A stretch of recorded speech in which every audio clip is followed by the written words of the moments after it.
Hey everyone, Dan at Bushcraft. Well, last time you guys saw me do a raised bed using 55-gallon drumliners. I had a tripod built on one side, and on the other side I had two poles lashed to a tree. I'd gone around and around the tree, lashing the two poles in basically an X, and then making about 5 or 6 fraps, pulling it really tight so it's secured to the tree really well. Well, in making that bed, I had mentioned that the one end that was fastened to the trees was so much more solid and secure than the tripod end that coming out and doing one of these shelters between two trees would probably be rock solid. Well, that's what I did today. I, just like last time, lashed the two poles up to a tree, wrapped them really tight, but I found two trees close enough together to put my bed right between the two.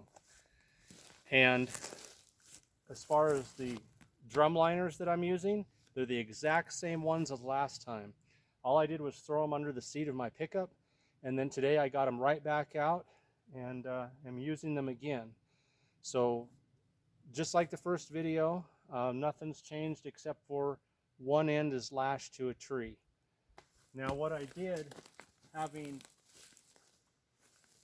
both ends now lashed to trees rather than a tripod, is I stuck a pole up here in between.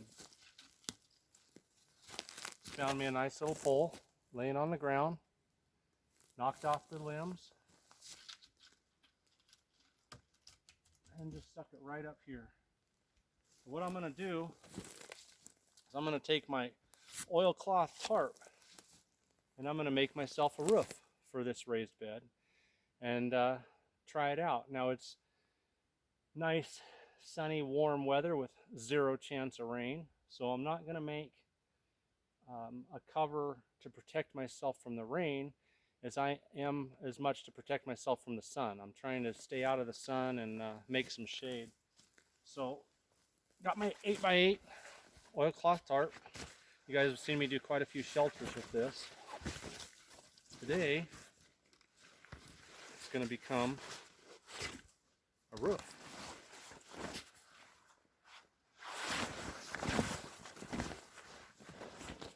We'll just throw that up over the top.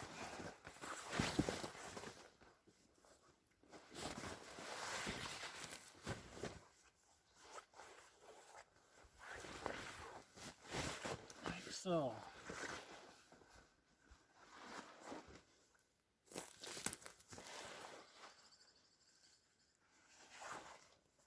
Oh, that's just about right distance too.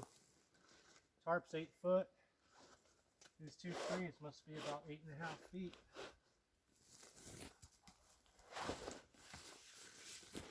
Okay, nice. Okay, what I'm going to do, I'm going to go around to the back side here. I'll pause you guys for a second. Now this tarp has loops all the way around. And I got some bank line just sitting here ready to go. So I'm going to go around to the back side and I'm just going to take some bank line and I'm going to tie it off on each corner here and here on the back so that when I pull out and make myself an awning, I don't end up just pulling the tarp over the top. So let me pause you guys for just a second while I walk around back, tie those off. Okay, what I did, I went around to the back and my loops in the back were hanging down too far, so it would have been sloppy here. So I just took them on and tied them off to the leg on each side, and so they're tied off to the legs on each side, pulled out tight. So what I want to do is give myself an awning. So I'll have myself a back wall and a nice overhead awning. All right, I'm just going to do this simple for now, nothing fancy. A couple overhand knots. Actually, I'll do my double overhand knot. This is a knot I really like to do a lot, guys, is double it over, just around and through like you're doing an overhand, but it's double. It holds really solid. So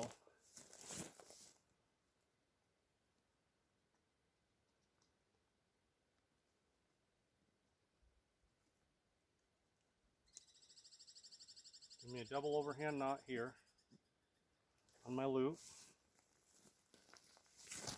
And then pull this up and out. I'll wrap it around and pull it down to the ground and stake it. So let me move you guys back just a little bit so you can see what I'm doing. Okay, hopefully you guys can see that right there. So I'm going to pull this out. I'm going to wrap it around this pole twice. Okay, so I've got this cordage wrapped off around the top of the pole twice. I just looped it around.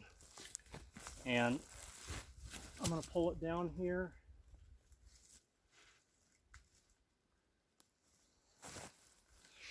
And I'm going to do a marlin spike.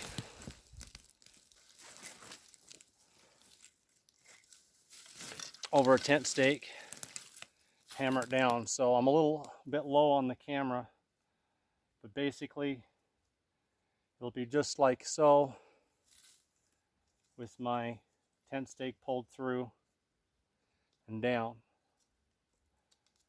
So I'm going to make that lower down here.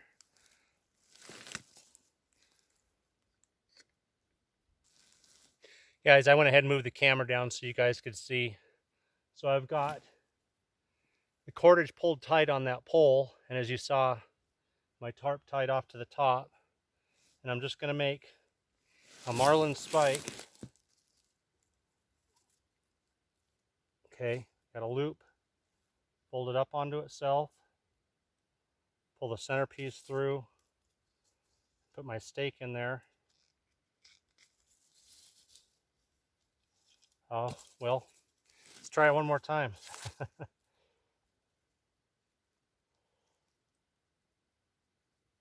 Okay.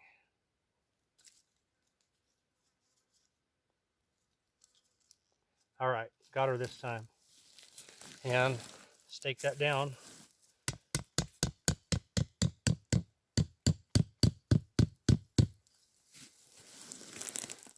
Raise you guys up so you can see that. So one side's done. I got my tarp pulled out on this side, pole stake down. If I need to, if a wind comes up, I'll run another cord around the top again and I'll stake it down off to the side so it's staked down in two places. Go around and get the other side. Okay, I tried to put you guys at a little different angle so you could see more this time. I'm going to do the same thing on this side. I'm going to start with a double overhand knot to tie it off to the tarp. Then I'm going to wrap it around the top of the pole twice and then down to the ground. And I've got another tent stake here, and I'm going to do a marlin spike. And then we're going to move back up close, and I'm going to climb in this thing. And I'll tell you what, when I got in it earlier, it was rock solid. So hopefully it hasn't changed.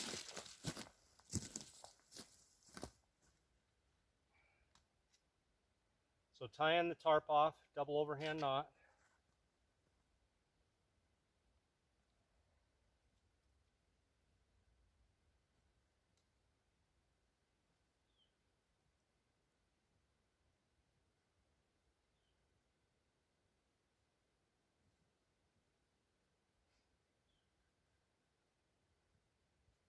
All right, got this other pole here for my awning. And, oh, well, this time I didn't get the knot tight enough, guys. I'll double my double overhand knot. Don't want that coming undone later.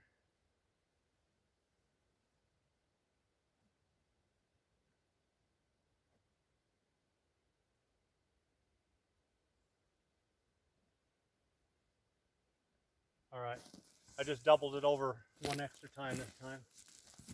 Okay, so I think that'll be good right about there. I'm going to go ahead and let it slope down in the middle. It's like I said, 0% chance of rain, but if there were rain, I would rather have my water running down the middle like that, and then I could just make a little trough for the water to flow out of here, or catch it in something and use it. So wrap this around here a couple times.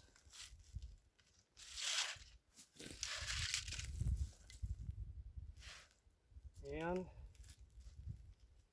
that right there is pretty good. Grab my stake, my hatchet.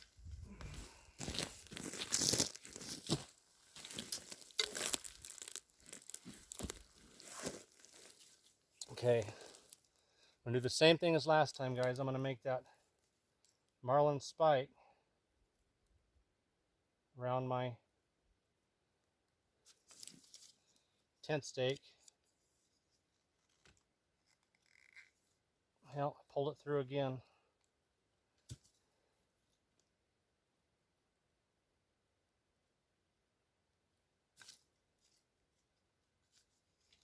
Okay, that's what I wanted.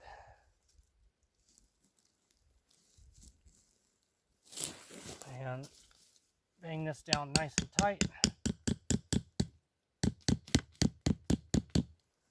There we go.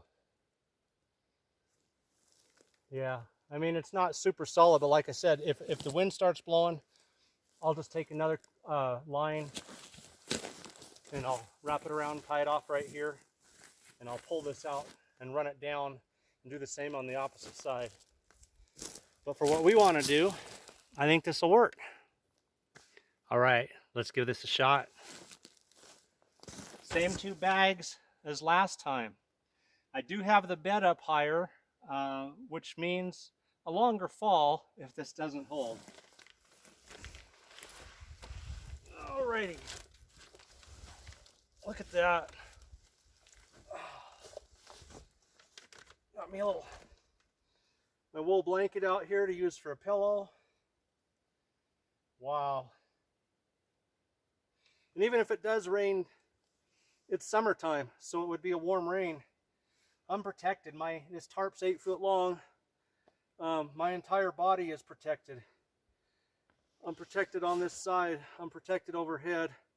So the only thing I would do is tie off those 2 poles out front so they're more secure if a storm did hit, and be nice. And if it got real bad, if it was cold out here and snowing, I'd put my reflective pad that reflects body heat underneath me, and I would untie this side and let it hang down, and I would just climb in here underneath it, get on my reflective pad, pull my wool blankets over me, and have my body heat trapped in here. I got the ends open, but my whole body would be protected and there'd be some insulation. I'll tell you what, this is comfortable. This is really comfortable. And as I said, guys, I weigh 225 pounds. I'm bouncing. You know what? These bags, and these are the same 2 bags that I used last time. I just folded them up, threw them under the seat of the pickup, and they are holding solid. Now, the only thing I need to do is add a little step. I'm having to hop up in there, and I don't feel real comfortable doing that. But man, oh man, 6 milliliter contractor's bags, 55-gallon drum liners, whatever you want to call them. On my first video, I gave the name of them. They're on Amazon. They come in boxes of, I think, both 20 and 25. Expensive though, but I got 2 of them in my pack at all times. I can make a rain poncho, I can make a rain catch, I can make a pack cover, emergency shelters, and a Bushcraft trash bag bed. All right, guys, Dan at Ochiko Bushcraft. Thanks for watching the second part of this. We got rid of the tripod and went ahead and we did 2 bipods off of 2 trees. which is much, much more solid. I mean, when these things are tied off to a tree, there is absolutely no give whatsoever. And so we changed that out. We've added a roof. Final thing that we need to do is try this out with a fire. And I'm thinking about the only thing that I would probably do. So I have me a nice fire in front.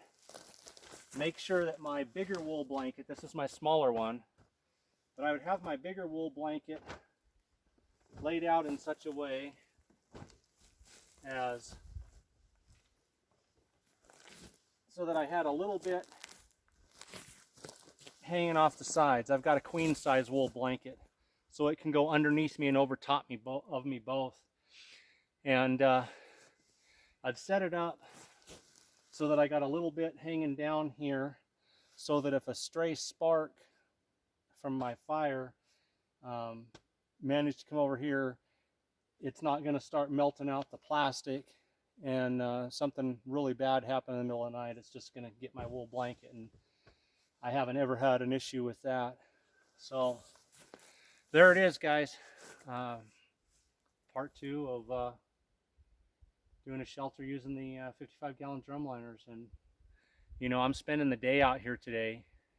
I've been out here all morning, and I'm spending the whole day out. And I'll tell you what, I'm going to climb right back up in here in a little while, and I'm going to take a little nap and watch the wildlife. Thanks, guys, for watching. Take care.